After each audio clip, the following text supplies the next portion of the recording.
So without any further ado, let's begin and welcome Sir James.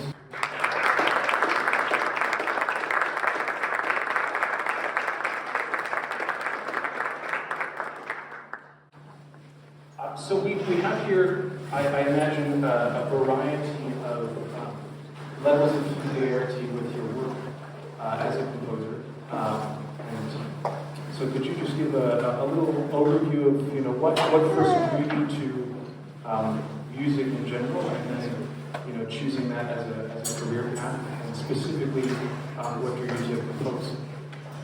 Well, good afternoon, everybody. It's wonderful to be here with you. My journey in music began, as you can hear, in Scotland. My grandfather was a coal miner in the west of Scotland, and like many of those coal miners in those industrial parts of the United Kingdom, the brass band tradition, the British brass band tradition, was very strong, and he was a euphonium player and had played in many colliery bands in the west of Scotland during the 20th century. And he sang in his church choir, Catholic church choir. He's a man like all those men who spent 50 years hacking coal under the ground, and he sought out beauty in any way that he could, and the way that he did it was through music, and in the way that I described. And so when I came along and showed an interest in music, he jumped on it, and he got me my first cornet, which is this little trumpet that the brass bands in the UK use. Took me to my first band practices, and that was the beginning of it. Also, I remember a day at primary school when the teacher brought in a bag of plastic recorders and handed them around, and that's not the seismic moment for most British school children that it was for me. But it certainly began a life in music. So that's how it began. But I do remember right at the beginning when those events happened that as I got to grips with these instruments and started playing the piano and so on, that the desire to write music was almost simultaneous with playing music. Why that is, I'm not sure, but certainly a light went on that made me want to write music. And it was partly because the likes of my grandfather, who loved music, and his daughter, my mother, talked about music a lot to me, talked about the composers that they liked. My grandfather had a wide range of interests in jazz as well as classical music. And I got introduced to all that. I found out through him who Benny Goodman was, for example. And one of the very first records I was given as a gift was Benny Goodman's recording of the Mozart Clarinet Quintet and the Clarinet Concerto. And my mother had played the piano as a girl when she was younger, and the house was full of her old piano music. So I began to ask questions: who is Beethoven? Who was Beethoven? Who was Chopin? But the most important, I know this is a long answer to your question, but these composers, these names from the past began to mean a lot to me. I began to read about them, but possibly even more important than that was the realization that there were still composers in that time, in our time as it were, doing the same kind of thing, writing music in an art tradition, a classical tradition, and one of them lived just a few hundred miles down the road. His name was Benjamin Britten, and he was still alive. And I got fascinated with the idea that you could write classical music in it was the 1960s and 70s then. And it's all part of my belief that although classical music is a museum culture, and what a wonderful museum we have in classical music, it's still a living culture. And that the role of the living composer in taking the tradition forward is very important. I do one follow-up to that, and I'll pass it to Sam. I know the other night at your orchestra concerts, the pre-concert talk, you were given a rapid-fire question of Bach, Mozart, or Beethoven. That was the question, and I believe your answer was Beethoven. Why? Yes, that was a very nasty question from because all three of them are wonderful. However, for many different reasons, Beethoven was there in my mind. I think it's probably the name of the composer's name that young people will learn immediately. People know who Beethoven was and the Fifth Symphony and so on. I've got more interested in him recently. Not that I've conducted some of his music and studied a lot of his music, but Beethoven is one of these people that through the history of musicology, there has been an attempt, I don't know if it's deliberate or not, to write out the Catholic side of Beethoven, to de-Catholicize Beethoven, to make people forget where he came from, culturally, theologically, and there's something in our culture that does that. It wants to downplay religion and everything, and it happened with Mozart. It took Hans Kuhn to write a book about Mozart and Catholicism to counteract that attempt, and the same as with Beethoven. But when you actually read what Beethoven wrote about his motivation, his vocation, his vision of what he was in the world, it was as an agent of God, and he references God all the time. And there's a book just about to be published here in the United States called The Catholic Beethoven, by an academic, Nicholas Chong, I think his name is, and I think he actually came to one of those concerts in Princeton I didn't know who he was or what he was doing, but I've since been reading about this incredible book which tries to make the case that Catholicism and religion, the Christian faith, was absolutely central to everything that Beethoven thought about his art. And so I'm desperate to read that book, but that's probably why I answered with Beethoven's name the other night. Wonderful. Certainly, Beethoven's creative process was phenomenal in many respects. One thing I guess I'm really curious about, you obviously mentioned at a young age that you had become fascinated with the idea that one could still compose. That again, it's a museum piece in the tradition, but it's a living one nonetheless. Did you know at that age that you might perhaps pursue a career in this, or was it just something that you were vaguely interested in, maybe in an avocation sense? Well, even from those early days, I knew I wanted to be a composer. I didn't know what that meant in the way of a life's journey, or as you say, a career. Didn't know until last week, for example, that you could actually make money. And that's the way of it, you know. You don't go into it for the career path. It's a vocation that you're driven. You do it whether you're successful in it or not.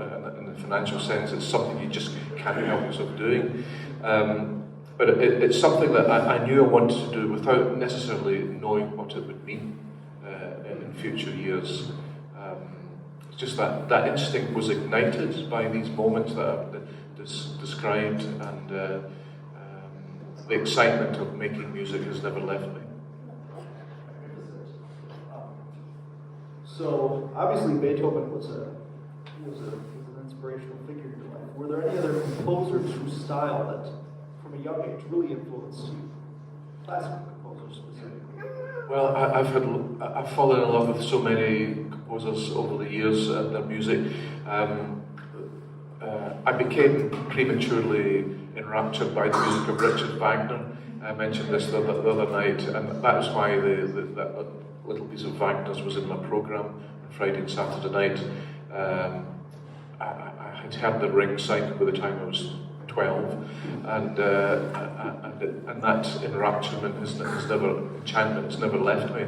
I don't think my music sounds like Wagner, but the fact that you could be enchanted as a child by something like music it's something that we need to consider important for our culture, and make music, the encounter of music, the discovery of music, more possible for young people, so that they can similarly be enchanted by things that surprise them, some things in music and the world that isn't laid necessarily on a plate for them, that they can discover by chance. So Wagner was an obsession from an early age. I suppose the great teachers from the past for me were the great contrapuntalists.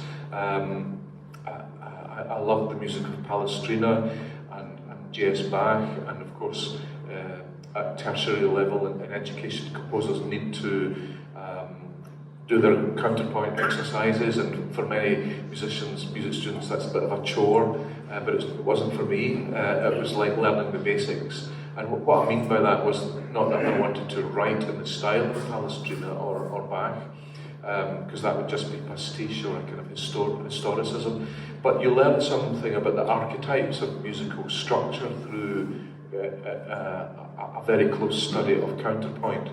And the great contrapuntalists from the past that I've mentioned teach modern composers about how to handle complexity. And that's a very important lesson. For Palestrina and Bach, of course, it was line against line, melody against melody. For the modern composer, it can be that, but it can also be rhythm against rhythm, tonality against tonality. You can build up great polytonal structures, context against context, and just the creation of a massive complex panoply of sound, which I certainly want to do. I want to be able to create that depth and detail in my music, and I learned that from these great contrapuntalists from the past. So, I mean, they're very different composers, and I haven't talked about the 20th century or the modernity, but there's been lots of composers in our own time. Olivier Messiaen was a great influence. Not that I don't think my music sounds like Messiaen, but he taught me that he gave people like me permission to be a Catholic composer in modernity, because he did it so spectacularly. He did it in the face of criticism. You could imagine what it would have been like expressing a Catholic faith in France in the 20th century. But he was courageous and gave permission and a green light to the rest of us to allow that instinct to exist in what we do as Christian composers in the modern age. So I'm curious, because you talk about being a Catholic composer and the role models you had. As many people in this room are probably aware, the world of church music changed significantly in the 60s and 70s. There was a great deal of new music coming onto the scene, particularly in the Catholic world after the Second Vatican Council, and there was a new arrangement of liturgy which required new music to be composed. Yet at the same time, you had composers like Messiaen or Benjamin Britten, who wasn't Catholic but writing church music as well. How was it for you to grow up kind of in this world, in the 70s and 80s, as the world of church music seemed to be going a different direction, yet you see great calling for yourself in the world of art music and classical music, at a time when it seemed like the church was starting to depart from that classical tradition? What influence did that have? It's a very complex issue, and it's important to be careful about dealing with the vast range of issues that are at stake. There are little churches, little parishes all over the world where the music is provided by volunteers who are not specialists in any way, and can't cope with some very complex music. Most of the parishes I've been involved with in my life were like that, and but then there are these other wonderful places like Westminster Cathedral in the United Kingdom and many places here in the United States where that degree of complexity is possible, where the great repertoire of the past and indeed the present can be explored. So it's not a case of either or for me, but I was certainly aware of things changing. You know, I was an altar boy in the 1960s when there was different forms of the liturgy being introduced and changed, and there was a lot of discussion amongst the adults that I didn't really understand about why things were changing, how things were changing, and the Latin was beginning to disappear, although we still had to use some, and all this sort of thing. So it was quite a confusing time. But I was also aware gradually, as music became important to me, that once the liturgy developed a focus on the vernacular languages, that new repertoire had to be found, not just for the congregation, but for everything, you know, the choir as well. Where was this new music in English, in our case, going to come from? And then, you know, there was all this discussion about Catholics singing our prayers. What did that mean? It's still a big issue. Why do Catholics not sing as well as Protestants? So you've probably read the book by Thomas Day on that matter, Why Catholics Can't Sing. You know, there's a cultural dimension there. You know, the great desire for the Second Vatican Council to get Catholics singing their prayers. That's like a good instinct, a good reform, if you like. And has it worked? Well, we'll leave that question open. But it shouldn't mean that. It should never mean that there has to be a kind of year zero moment where we ditched everything from the past and began again, Khmer Rouge style, as it were. That was never the intention of the Second Vatican Council, and the documents always emphasised the importance of the great treasury of tradition and the repertoire of the past, polyphony, the importance and primacy of Gregorian chant. We got the chance now to sing it in English as well as Latin. It wasn't either or again. So there was a number of very partisan positions taken up in the wake of this, which will probably change and ameliorate. Maybe it will all calm down eventually. But it's early days in the wake of the Second Vatican Council, and these instincts need to be embraced and in a non-partisan, non-ideological way. There's no need for Catholic liturgists to be cultural warriors in these matters. Perhaps we can advance as the years go on. Absolutely, and I guess to that end, one way to avoid, as I see it, one way to avoid culture wars is just to strive for objective goods, in the sense of instead of we can always debate style, but one thing I'm curious about with respect to style is how does, of course, there are many ways in which there's consistencies on either side, but how does writing liturgical music as opposed to non-liturgical music influence specific musical parameters for composing or thinking something out? Yeah, that's a good question. I mean, I spend most of my time writing non-liturgical music, it has to be said. The two pieces on Friday and Saturday night were not from the church, although they were certainly shaped by the church and theology and the Bible. This is the big piece at the end, The Woman of the Apocalypse, based on this strange, mysterious thing in the book of Revelation. It's through my immersement in theology and in the Bible that I was able to write a piece like that. When I write my Passion settings, for example, I've written a St. John Passion and a St. Luke Passion. They weren't written for the liturgy. They were written for concert performance. I suppose that's the difference now. I do write for the liturgy a lot, and I have some strange conversations sometimes with my colleagues who don't share my faith, and who are my fellow composers and so on, who intrigued about the liturgical dimension, because it's not something they do. So why do you write music for church choirs? I get that question sometimes. This is an odd thing. It's quite an interesting conversation to have. But the most baffling thing for them, I think, is this desire to write for congregations. They just don't understand why I bother doing it. But I think I've related why it's important to the church. And someone who's a practicing Catholic goes to Mass every week, and I can see in every parish that I go to the questions have been asked. How do we sing our prayers? What setting of the Mass will we use? And that's something that I live with. And I've written congregational music as well, and it's one of the most difficult things I've ever done.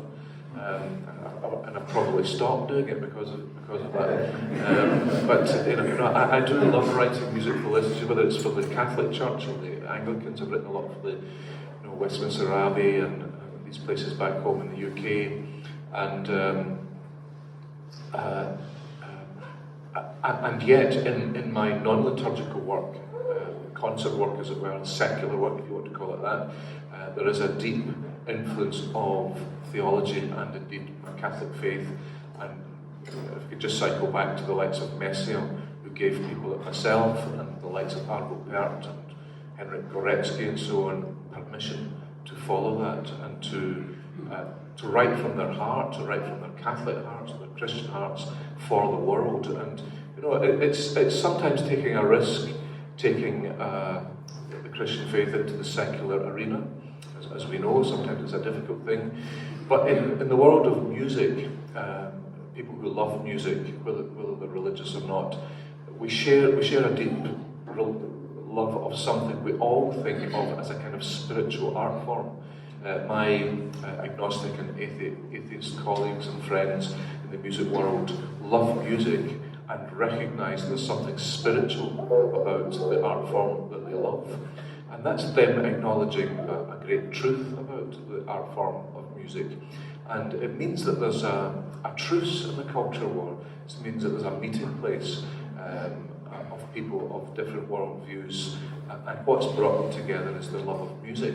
And then also with those kind of people, there's a knowledge and an education and a recognition that the world of classical music would be very different if it had not been for the Judeo-Christian heritage of our culture.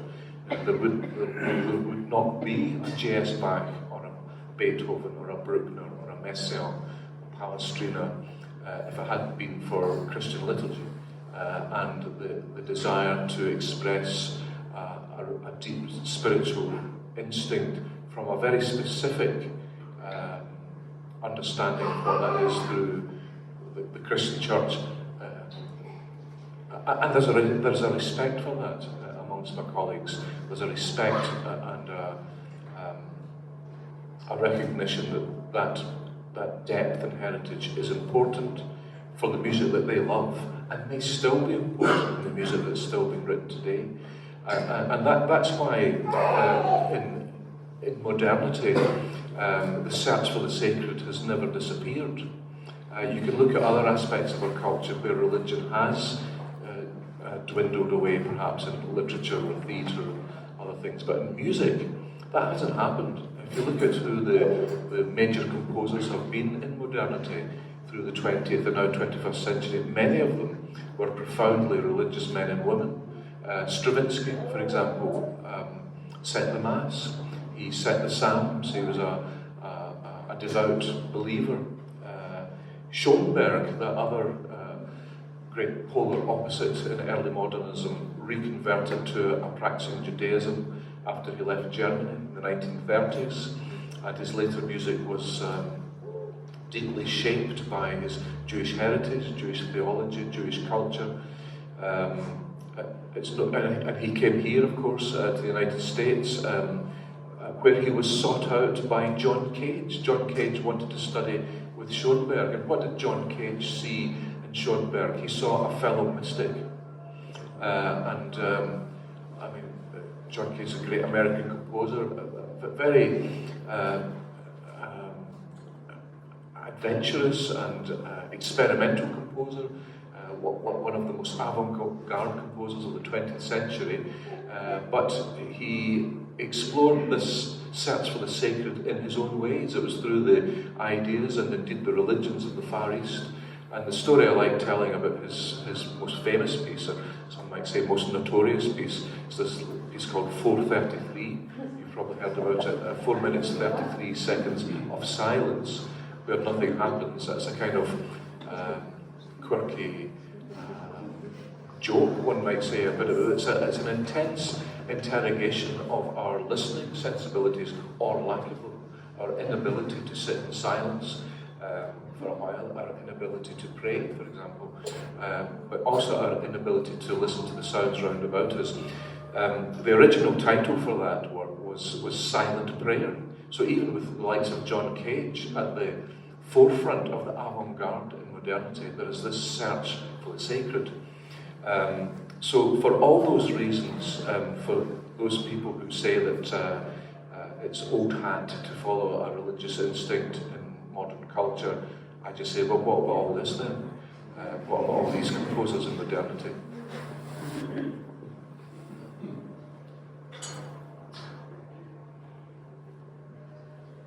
Yeah, I guess to that end, have you ever experienced kind of a cultural suspicion of, because I see this a lot in various arenas, where there's kind of a cultural suspicion of one's competence if you're somehow embracing a more religious worldview. I've just seen that come up a lot of the arts, as if to say perhaps this is something you're hiding behind.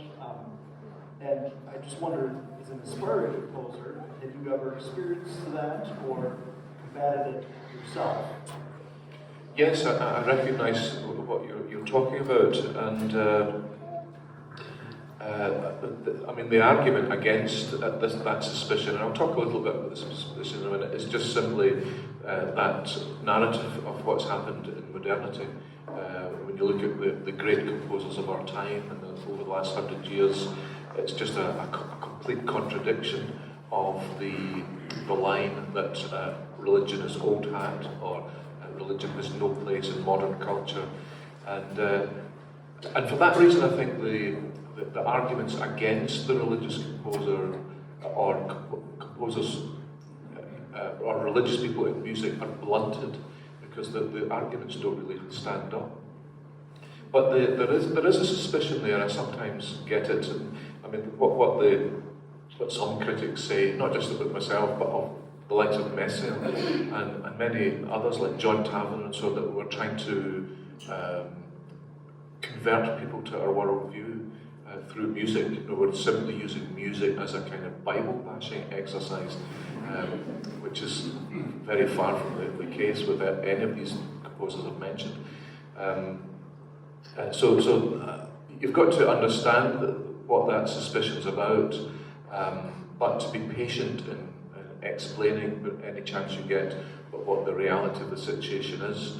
And I think it's important in the language that I use when I talk to my colleagues or my fellow music lovers in the wider secular sphere, that we talk in a way that embraces them, brings them into the conversation, and makes them feel that their love of music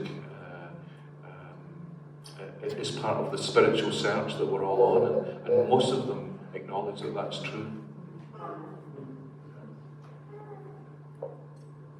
I think that at this point I'm going to turn to the crowd, and does anyone have a question or follow-up on what's been said or just...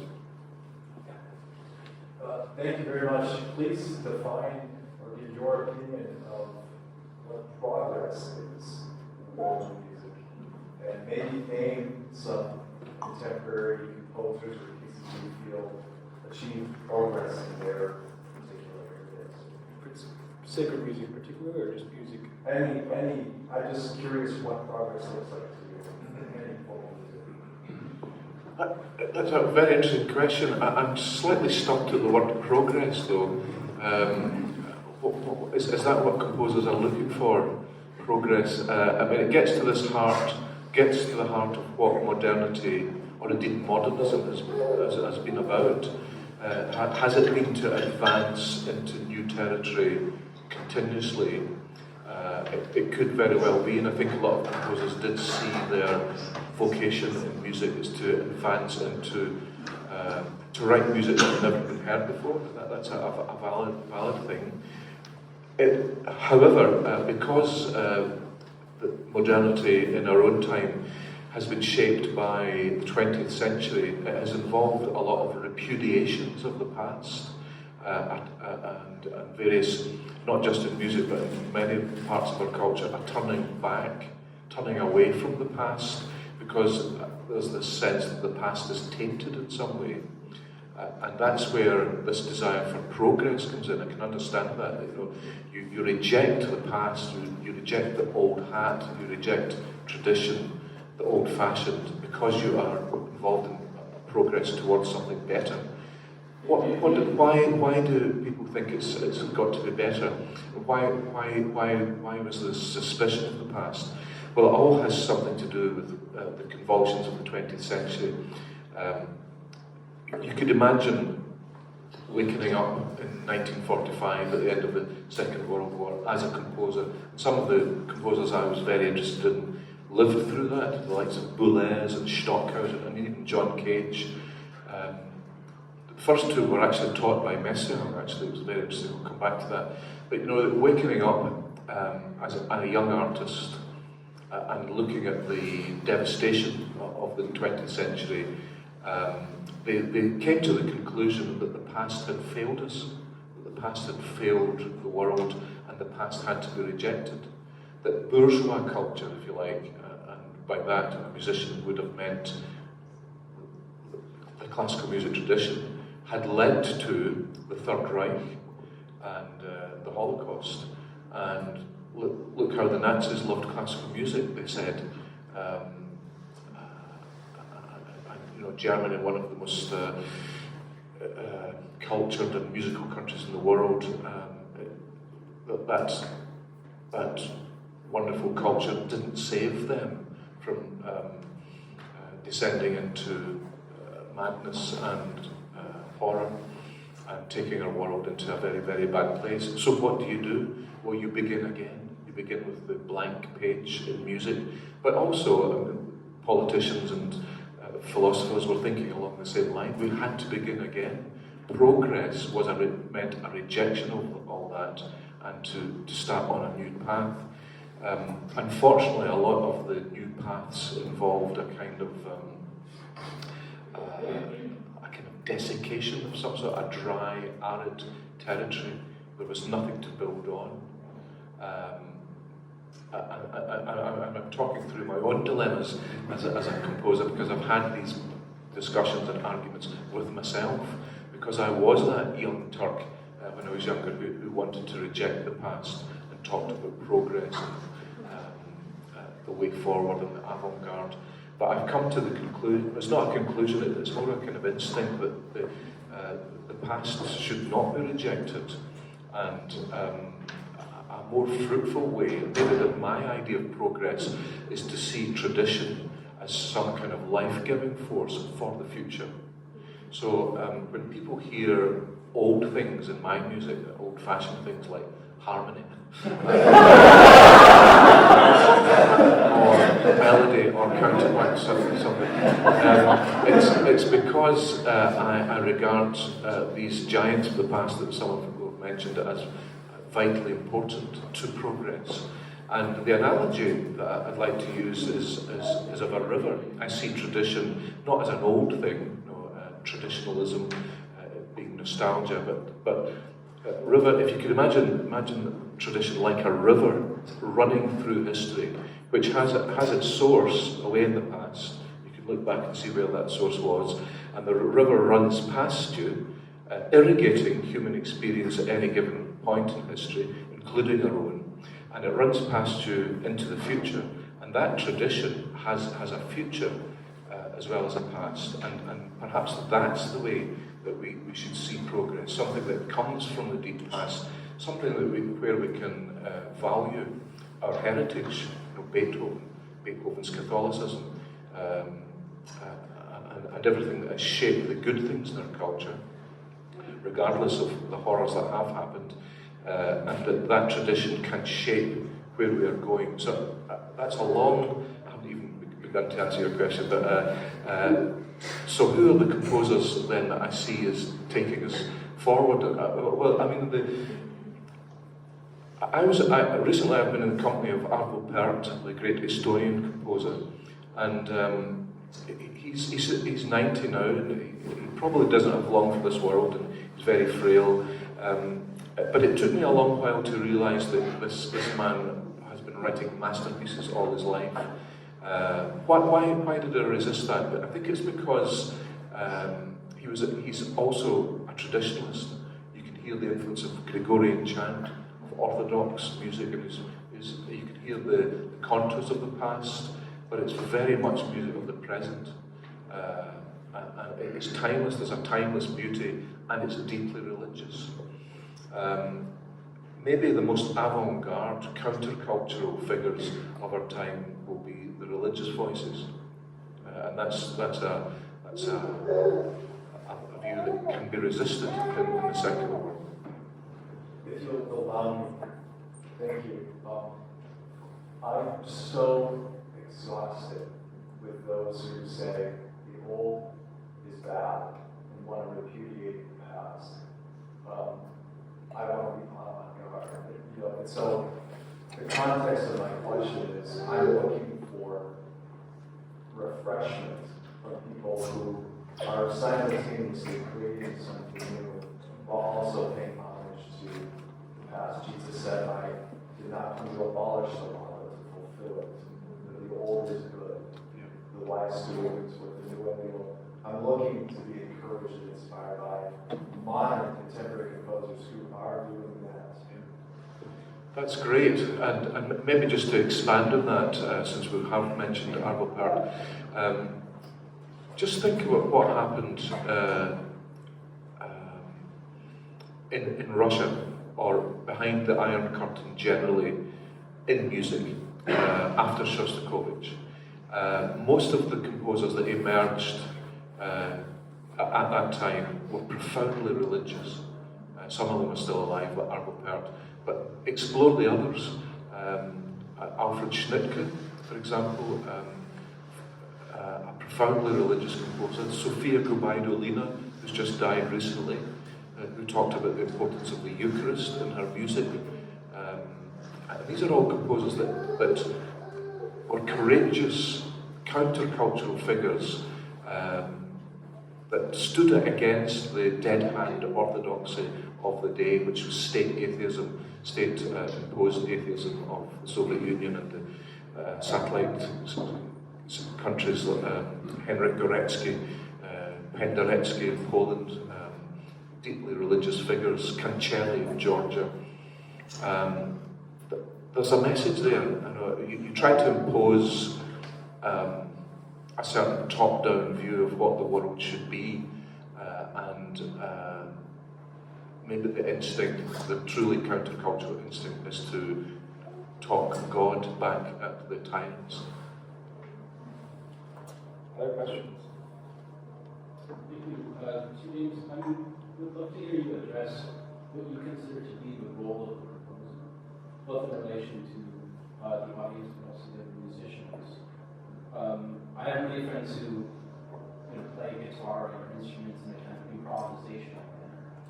And they have a difficulty understanding why I'm so drawn to something that's written by someone else. It's not just spontaneously coming from me. And I have a hard time expressing or making a case. You also mentioned mysticism in relation to composing.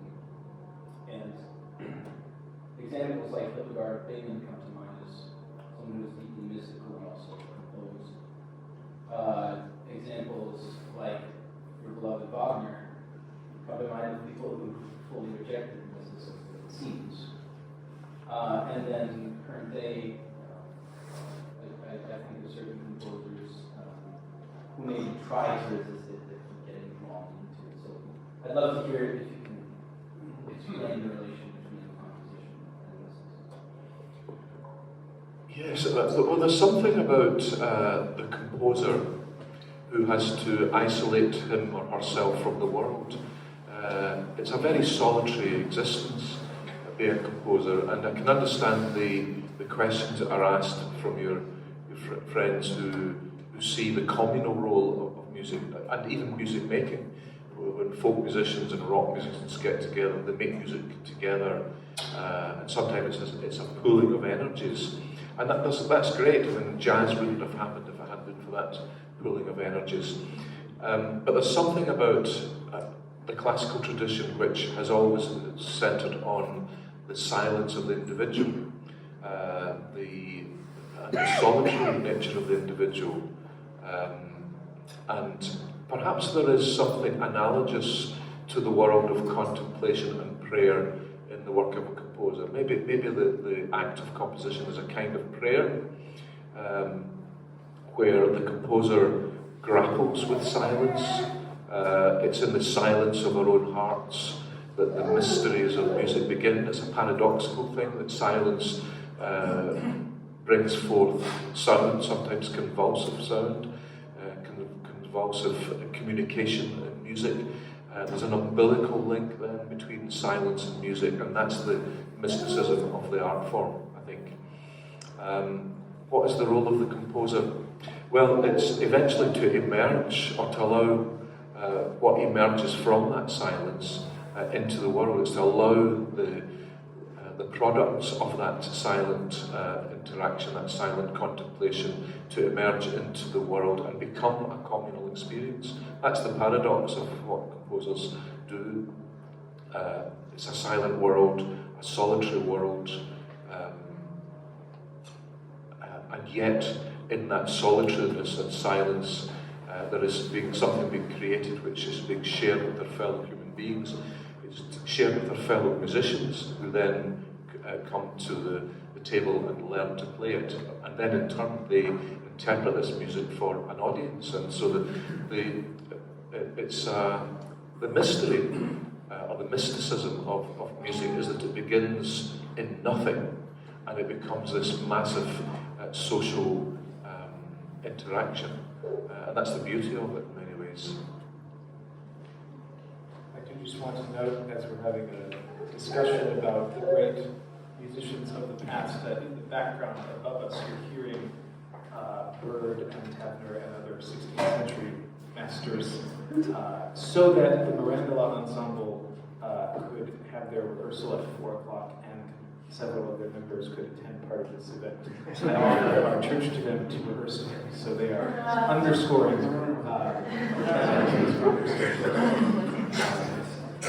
maybe one more question and then we'll wrap things up.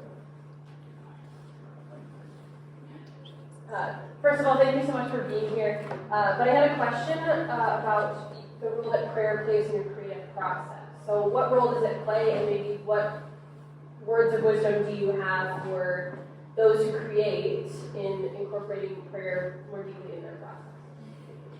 It's a very good question, and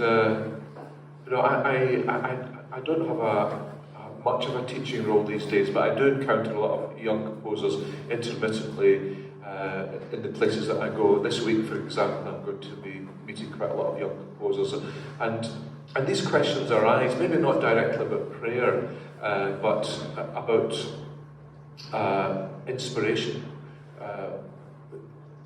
Music can be inspired by some very strange things. Sometimes that's been the case through the ages. I think prayer for me and for many composers, even going back to what Beethoven wrote about how he worked, has been important to the composer. That Haydn, Beethoven, they prayed before they wrote music.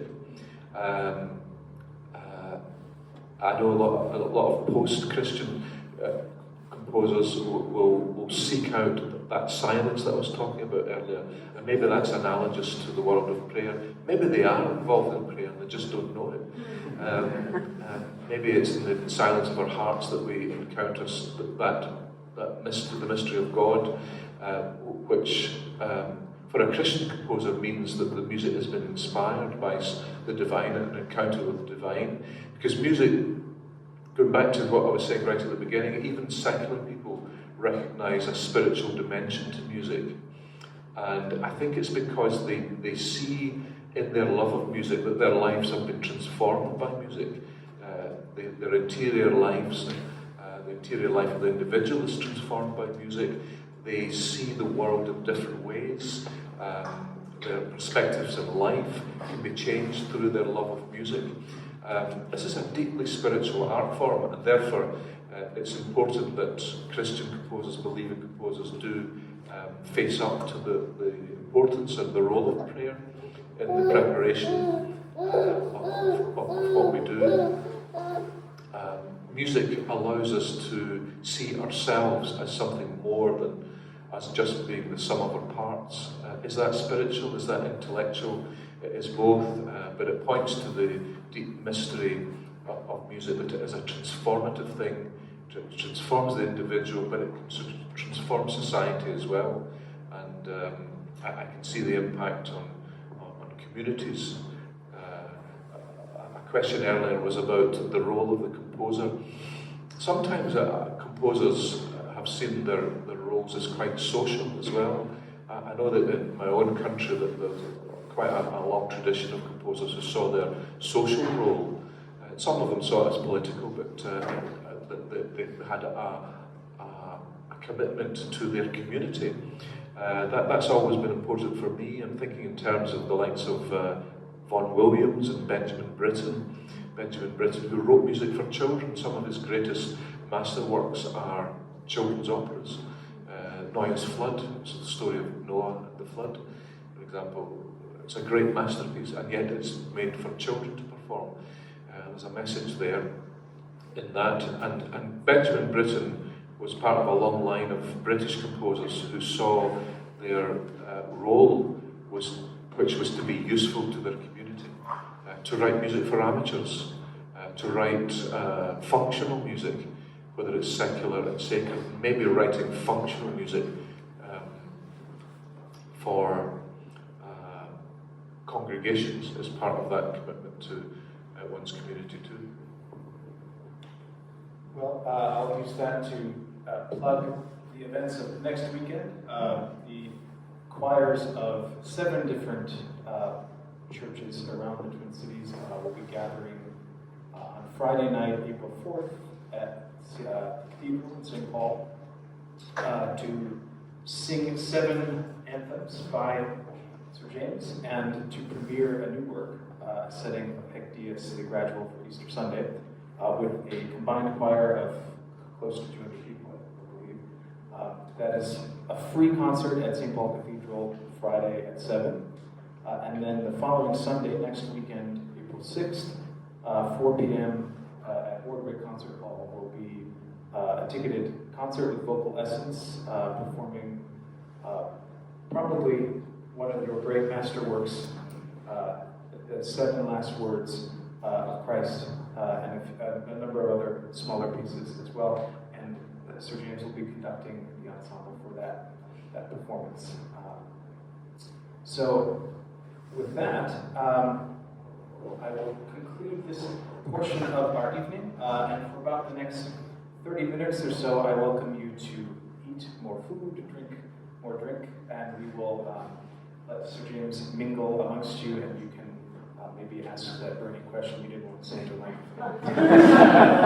Sir James, thank you for sharing your time and for being with us in Minnesota this week. You're very welcome. Thank you, everybody.